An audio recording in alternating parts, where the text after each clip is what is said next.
Okay, so day 3, we're talking about being a worker bee. And the quote that I really love and I hope that you get, because it took me a long time to get this, is that success is not based upon the ideas that we have. When we're a small business, when we're a work from home business, our success is ultimately based upon the actions that we carry out. Because I guarantee I could sit around all day and think of ideas. I could think of millions of ideas. And most of my clients are really, really good at thinking of ideas. It's sitting down and actually carrying out those ideas that's going to bring in the money, that's going to bring in the goals that we have set for ourselves. So knowing when it's time to come up with the ideas and when it's time to take action are just a key element in moving your business forward. So your homework tonight is to sit down and get a review scheduled. When are we going to, on a weekly basis, review our to-do list? Because now we've transitioned into the worker bee mode. The worker bee doesn't think. The worker bee carries out actions.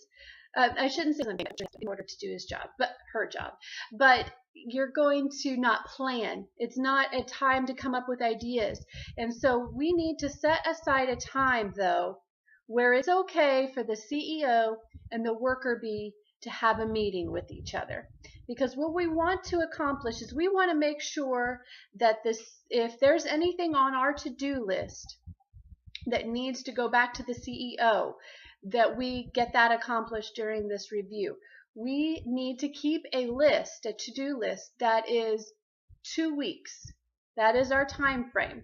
If it's going to be accomplished within 2 weeks, our worker bee is going to have it on the to-do list. If there is something that comes up and that is not going to be able to be accomplished within 2 weeks, we need to hand that back to the CEO for a later time. So this is the time for them to meet, and it needs to happen once a week, and you need to get it on the calendar and be consistent with this. For some of you, it's going to be first thing Monday morning. For some of you, it's going to be a Sunday afternoon, maybe a Friday afternoon, so that it's done. You don't have to worry about it for the weekend, and come Monday, you're starting off fresh with your new to-do list. But on a weekly basis, we are going to be very meticulous about keeping this to-do list up to date. Because if you're like me, when that to-do list gets out of hand, gets overwhelming, then we start to shut down. That's when we can't find the motivation to do anything, because everything feels completely overwhelming. So it has to be within that 2 weeks time, and going back and forth. So, but what we're going to focus on tomorrow is getting a really well written to-do list.